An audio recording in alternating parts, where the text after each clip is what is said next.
செய்திகள் வாசிப்பது திவ்யா தமிழரசன். இன்றைய முதன்மை செய்திகள். புதுச்சேரியில் மழை வெள்ள பாதிப்புக்கு கூடுதல் நிவாரணம் கோரி சுயேட்சை எம்எல்ஏ நேரு தலைமையில் வெள்ளத்தில் சேதமடைந்த டிவி உள்ளிட்ட பொருட்களை சாலையில் போட்டு பொதுமக்கள் ஆர்ப்பாட்டத்தில் ஈடுபட்டதால் பரபரப்பு ஏற்பட்டது. மலட்ராட்டில் ஏற்பட்ட வெள்ளப்பெருக்கால் புதுச்சேரி இடையர்பாளையம் பகுதியில் பாலம் உள்வாங்கியதால் புதுச்சேரி கடலூர் பிரதான சாலையில் போக்குவரத்து துண்டிக்கப்பட்டுள்ளது. பெஞ்சல் புயல் எதிரொலியாக புதுச்சேரியில் காய்கறிகள் மற்றும் பூக்களின் விலை கிடுகிடுவென உயர்ந்துள்ளது. இனி விரிவான செய்திகள்.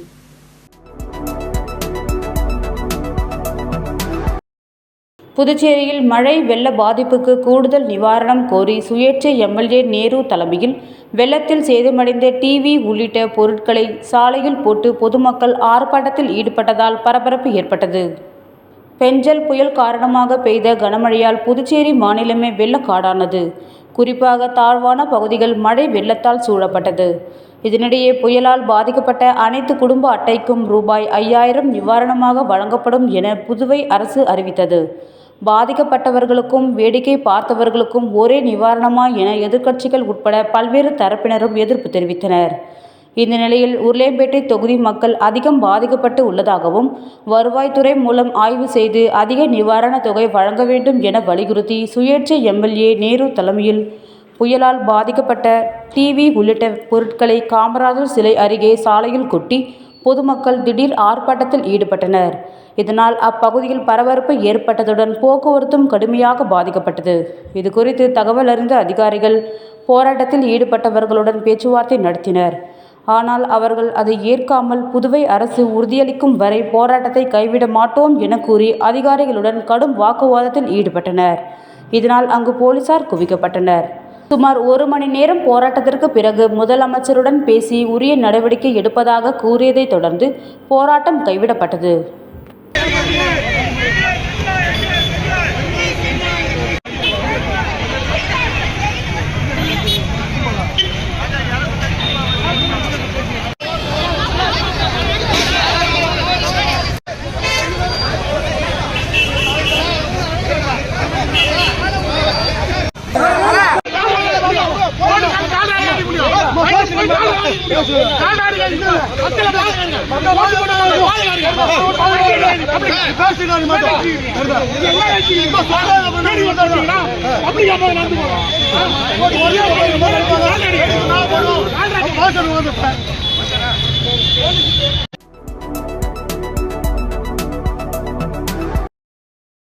மலட்ராட்டில் ஏற்பட்ட வெள்ளப்பெருக்கால் புதுச்சேரி இடையர்பாளையம் பகுதியில் பாலம் உள்வாங்கியதால் புதுச்சேரி கடலூர் பிரதான சாலையில் போக்குவரத்து துண்டிக்கப்பட்டுள்ளது.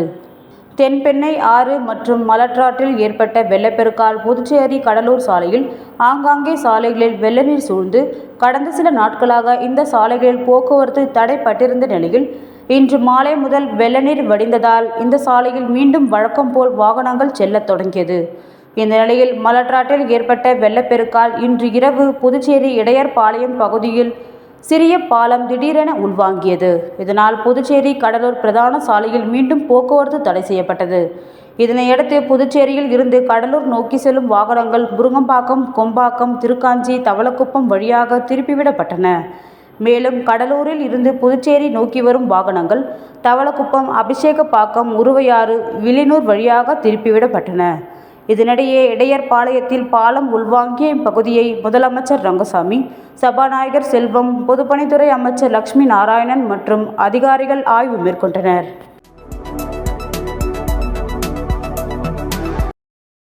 பெஞ்சல் புயல் எதிரொலியாக புதுச்சேரியில் காய்கறிகள் மற்றும் பூக்களின் விலை கிடுகிடுவென உயர்ந்துள்ளது.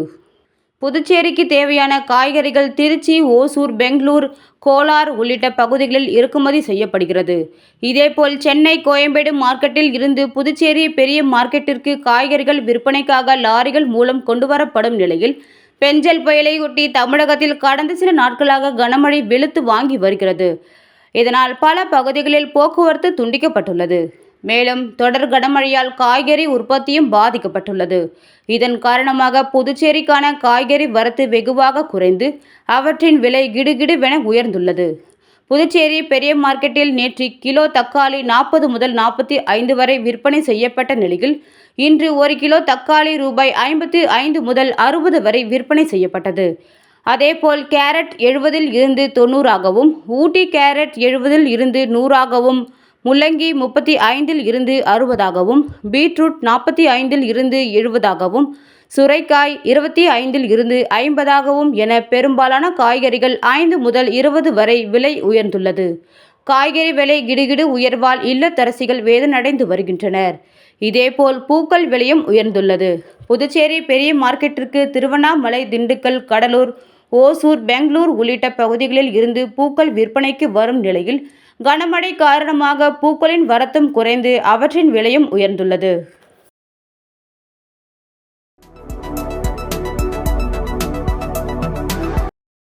ஆரோவில் ஆட்சிமன்ற குழுவின் 68வது கூட்டம் ஆரோவில் நிர்வாக அலுவலக வளாகத்தில் நடைபெற்றது. தமிழ்நாடு ஆளுநரும் ஆரோவில் ஆட்சிமன்ற குழுவின் தலைவருமான RN ரவி தலைமையில் நடைபெற்ற கூட்டத்தில் மாண்புமிகு கவர்னர் கைலாசநாதன் பங்கேற்றார். ஆரோவில் அமைப்பின் செயலர் திருமதி ஜெயந்தி ரவி மற்றும் ஆட்சிமன்ற குழு உறுப்பினர்கள் பங்கேற்றனர். ஆரோவில் அமைப்பின் செயல்பாடுகள், தற்போது செயல்படுத்தப்படும் திட்டங்கள் குறித்தும் எதிர்கால செயல் திட்டங்கள் குறித்தும் கூட்டத்தில் விரிவாக விவாதிக்கப்பட்டது. முன்னதாக ஆரோவில் சாவித்ரி பவனில் அமைந்துள்ள மகான் ஸ்ரீ அரவிந்தரின் திருவுருவ சிலைக்கு அனைவரும் மலர் தூவி மரியாதை செலுத்தினர்.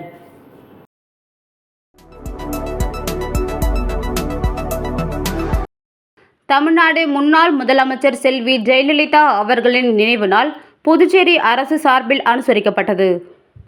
இதனையொட்டி புதுச்சேரி சட்டப்பேரவை வளாகத்தில் அலங்கரித்து வைக்கப்பட்டிருந்த அவரது திருவுருவ படத்திற்கு மாண்புமிகு முதலமைச்சர் ரங்கசாமி, மாண்புமிகு சட்டப்பேரவை தலைவர் செல்வம், வேளாண் துறை அமைச்சர் ஜெயக்குமார், சட்டமன்ற உறுப்பினர்கள் பாஸ்கர், ரமேஷ் மற்றும் பலர் மலர் தூவி அஞ்சலி செலுத்தினர்.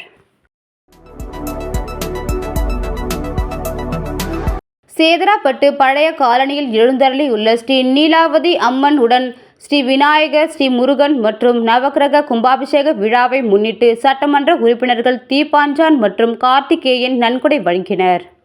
புதுவை மாநிலம் வில்லியனூர் கொம்யூன் சேதராப்பட்டு கிராமம் பழைய காலனியில் எழுந்தருளியுள்ள ஸ்ரீ நீலாவதி அம்மனுடன் ஸ்ரீ விநாயகர், ஸ்ரீ முருகன் மற்றும் நவக்கிரக நூதன ஆலய அஷ்டபந்தன மகா கும்பாபிஷேக விழா நடைபெறுவதை முன்னிட்டு 3ஆம் கால யாக பூஜை, மகாலட்சுமி ஹோமம், அஷ்டபந்தனம், மருந்து சாத்துதல், மகா பூர்ணாகதி, மகா மங்கள ஆர்த்தி உள்ளிட்ட நிகழ்ச்சிகள் நடைபெற்றது. இதில் முன்னாள் சட்டமன்ற உறுப்பினர் கலந்து கொண்டு சுவாமி தரிசனம் செய்தார். தொடர்ந்து ஆலய நிர்வாகத்திடம் ரூபாய் 1 லட்சம் நன்கொடையாக வழங்கினார். இதேபோல் முன்னாள் சட்டமன்ற உறுப்பினர் தீப்பாஞ்சான் கலந்து கொண்டு சுவாமி தரிசனம் செய்தார். தொடர்ந்து ஆலய நிர்வாகத்திடம் நன்கொடையாக ரூபாய் 50,000 காசோலையை வழங்கினார். இந்த நிகழ்ச்சியில் அறங்காவலர் குழுவினர்கள் மற்றும் ஊர் பொதுமக்கள் ஏராளமானோர் கலந்து கொண்டனர்.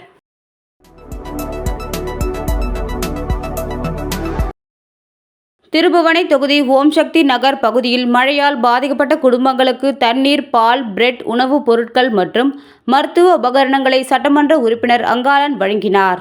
திருபுவனை சட்டமன்ற தொகுதிக்கு உட்பட்ட களித்தீர்த்தால் குப்பம் மணக்குள விநாயகர் மருத்துவமனை செல்லும் வழியில் அமைந்துள்ள ஓம்சக்தி நகர் பகுதியில் புயல் மற்றும் மழையின் காரணமாக சுமார் 8 வீடுகள் நீருக்குள் மூழ்கி வெளியில் வர முடியாத வண்ணம் 3 நாட்களாக தவித்து வந்தனர்.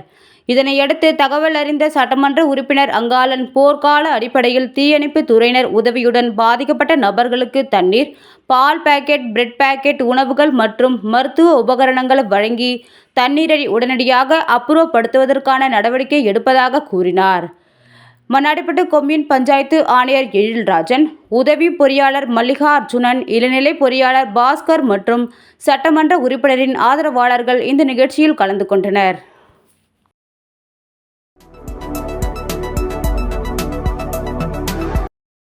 தமிழக முன்னாள் முதலமைச்சர் ஜெயலலிதாவின் 8ஆம் ஆண்டு நினைவு தினத்தையொட்டி புதுச்சேரி அதிமுக மாநில செயலாளர் அன்பழகன் தலைமையில் ஜெயலலிதா திருவுருவ படத்திற்கு அதிமுகவினர் மலர் தூவி மரியாதை செலுத்தினர். தமிழக முன்னாள் முதல்வர் ஜெயலலிதாவின் 8ஆம் ஆண்டு நினைவு நாளை முன்னிட்டு புதுச்சேரி மாநில அதிமுக சார்பில் அவரது தலைமை அலுவலகத்தில் மாநில செயலாளர் அன்பழகன் தலைமையில் மாநில அவைத்தலைவர் அன்பானந்தம், மாநில அம்மா பேரவை செயலாளர் பாஸ்கர் ஆகியோர் முன்னிலையில் ஜெயலலிதாவின் திருவுருவப் படத்திற்கு மலர் தூவி மரியாதை செலுத்தப்பட்டது. இதன் தொடர்ச்சியாக தலைமை அலுவலகத்தில் இருந்து ஊர்வலமாக புறப்பட்டு பழைய பேருந்து நிலையம், அண்ணா சிலை அருகில் அலங்கரித்து வைக்கப்பட்டிருந்த ஜெயலலிதாவின் திருவுருவப் படத்திற்கு மலர் தூவி மரியாதை செய்யப்பட்டது. மேலும் ஏழை எளிய மக்களுக்கு உணவு வழங்கப்பட்டது.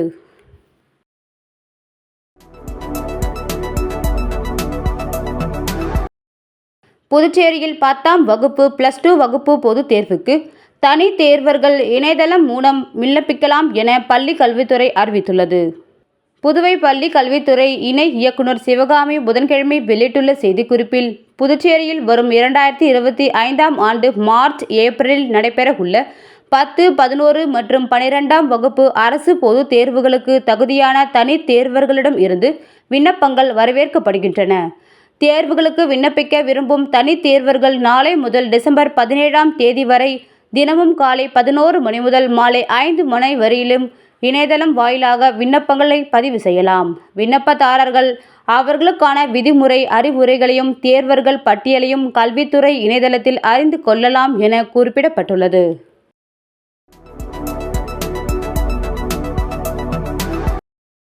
புதுச்சேரியில் பெஞ்சல் புயல் காரணமாக பெய்த கனமழை மற்றும் தென்பெண்ணை ஆற்றில் ஏற்பட்ட வெள்ளப்பெருக்கு ஆகியவற்றால் பாதிக்கப்பட்ட பகுதிகளை முதலமைச்சர் ரங்கசாமி நேரில் சென்று பார்வையிட்டார். புதுச்சேரியில் பெஞ்சல் புயல் காரணமாக பெய்த கனமழை மற்றும் தென்பெண்ணை ஆற்றில் ஏற்பட்ட வெள்ளப்பெருக்கு ஆகியவற்றால் பாதிக்கப்பட்ட TN பாளையம், அபிஷேகப்பாக்கம், பாகூர், கரையாம்புத்தூர், மணமேடு உள்ளிட்ட பகுதிகளுக்கு மாண்புமிகு முதலமைச்சர் ரங்கசாமி அவர்கள் நேரில் சென்று பார்வையிட்டார்.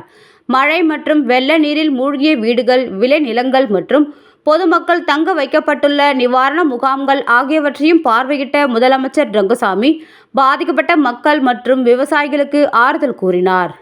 வெள்ளம் சூழ்ந்துள்ள நீரை உடனடியாக அகற்றுவதற்கான நடவடிக்கைகளை மேற்கொள்ளுமாறும், பாதிக்கப்பட்ட மக்களுக்கு தேவையான நிவாரண உதவிகளை உடனடியாக வழங்குமாறும் அதிகாரிகளுக்கு அவர் உத்தரவிட்டார்.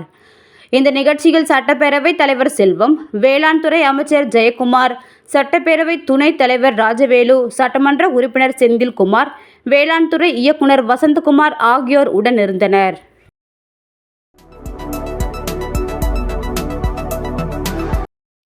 இலங்கை கடற்படையால் சிறைப்பிடிக்கப்பட்டுள்ள 18 மீனவர்களை விடுவிக்க நடவடிக்கை மேற்கொள்ளுமாறு வெளியுறவுத்துறை அமைச்சருக்கு முதலமைச்சர் ரங்கசாமி கோரிக்கை விடுத்துள்ளார்.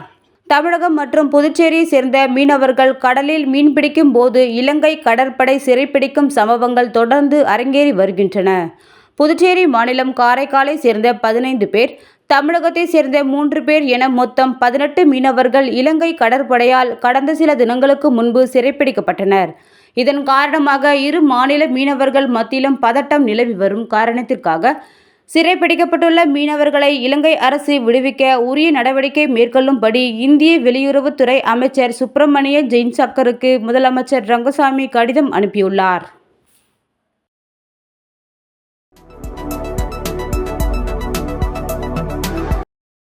மின் கட்டணம் மற்றும் குடிநீர் வரி உள்ளிட்ட அனைத்து வரி செலுத்துவதற்கு கால நீட்டிப்பு வழங்க வேண்டும் என கோரிக்கையில் குரல் எழுந்துள்ளது. புயல் கனமழையால் புதுச்சேரியில் பலத்த சேதம் ஏற்பட்டுள்ளது. மின் நுகர்வோர்கள் வீடு, வர்த்தகம், தொழிற்சாலை, விவசாயம் உள்ளிட்டவைகள் அக்டோபர் மாத மின் கட்டணத்தை வரும் 20ஆம் தேதிக்குள் கட்ட வேண்டிய நிலை உள்ளதால், தமிழகத்தில் புயல் மழையால் பாதிக்கப்பட்ட கடலூர், விழுப்புரம் உள்ளிட்ட மாவட்டங்களுக்கும் மின் கட்டணங்களை செலுத்த தமிழக அரசு கால நீட்டிப்பு வழங்கியுள்ளது. எனவே மின் கட்டணம், குடிநீர் வரி, நகராட்சி மற்றும் கொம்யூன் பஞ்சாயத்திற்கு செலுத்த வேண்டிய வீட்டு வரி உள்ளிட்ட வரிகளை செலுத்துவதற்கு புதுச்சேரி அரசு கால அவகாசம் வழங்க வேண்டும் என கோரிக்கை குரல் எழுந்துள்ளது. மீண்டும் முதன்மை செய்திகள். புதுச்சேரியில் மழை வெள்ள பாதிப்புக்கு கூடுதல் நிவாரணம் கோரி சுயேட்சை MLA நேரு தலைமையில் வெள்ளத்தில் சேதமடைந்த டிவி உள்ளிட்ட பொருட்களை சாலையில் போட்டு பொதுமக்கள் ஆர்ப்பாட்டத்தில் ஈடுபட்டதால் பரபரப்பு ஏற்பட்டது. மலட்ராட்டில் ஏற்பட்ட வெள்ளப்பெருக்கால் புதுச்சேரி இடையர்பாளையம் பகுதியில் பாலம் உள்வாங்கியதால் புதுச்சேரி கடலூர் பிரதான சாலையில் போக்குவரத்து துண்டிக்கப்பட்டுள்ளது. பெஞ்சல் புயல் எதிரொலியாக புதுச்சேரியில் காய்கறிகள் மற்றும் பூக்களின் விலை கிடுகிடுவென உயர்ந்துள்ளது. இத்துடன் இச்செய்தி அறிக்கை நிறைவு பெறுகின்றன. நன்றி, வணக்கம்.